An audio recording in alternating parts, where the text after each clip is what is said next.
Des moments avec Dieu avaient un temps de réflexion pour chaque jour. 19 avril. D'après ce que l'on sait, comme des enfants obéissants, ne vous conformez pas aux convoitises que vous aviez autrefois, quand vous étiez dans l'ignorance.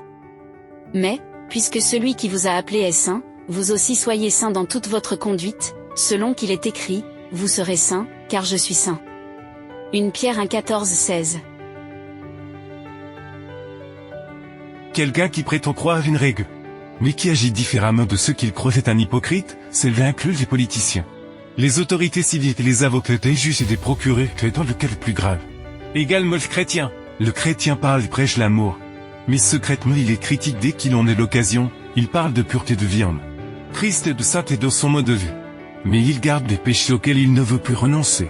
Il y a des églises qui ont connu un très beau message sur la santé, qui ont été éclairées par Dieu sur l'utilisation d'aliments sains et l'élimination de la viande dans leurs habitudes alimentaires. Mais l'appétit est si difficile à vaincre qu'elles essaient d'éclipser le message qu'elles connaissent et d'argumenter contre ce qu'elles ont connu, dans le pire des cas. Ils croient le message et promettent un jour futur afin de continuer à prendre par une nourriture qu'ils savent ne plus devoir pratiquer.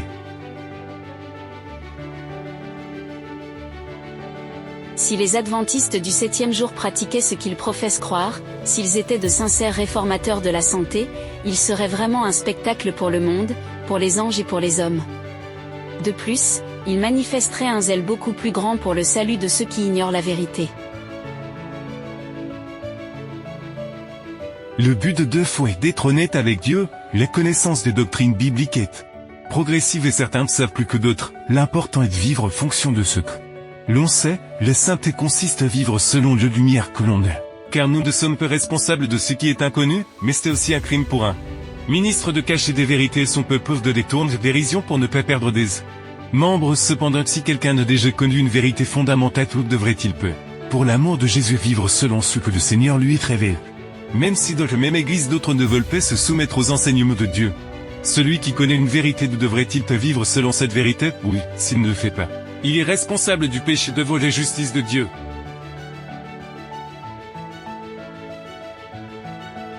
Parmi les personnes qui ont l'intention d'attendre la prochaine venue du Christ, il devrait y avoir de plus grands réformateurs. Parmi notre peuple, la réforme sanitaire doit accomplir une œuvre qui n'a pas encore été accomplie. Il y a des gens qui devraient être éveillés au danger de la consommation de viande et qui continuent à manger la chair des animaux, mettant ainsi en danger leur santé physique, mentale et spirituelle. Beaucoup de ceux qui ne sont qu'à moitié convertis à la question de la consommation de viande se détacheront du peuple de Dieu et ne marcheront plus avec lui. Les conversions des pécheurs impliquent aussi les conversions des appétits, en les matières. La consommation est plus pieuse conforme à la volonté de Dieu. Le problème vient du fait que l'on ne veut pas renoncer à ce que Dieu t'interdit, que l'on trouve des excuses pour continuer à pratiquer. De sorte que de nombreuses personnes religieuses qui devraient être éclairées par le message de santé que Dieu est révélé, insistent sur leurs habitudes malsaines et se donnent peu complètement à Dieu. La Bible dit, comme des enfants de vous conformer au désir que vous avez dans votre ignorance. Mais soyez saints comme le Christ notre Seigneur. Mais soyez saints comme le Christ notre Seigneur, cela implique que notre conduite soit conforme la connaissance des vérités bibliques que nous connaissons déjà. Amen. Merci pour écouter cet audio.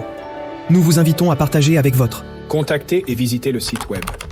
biblewell.com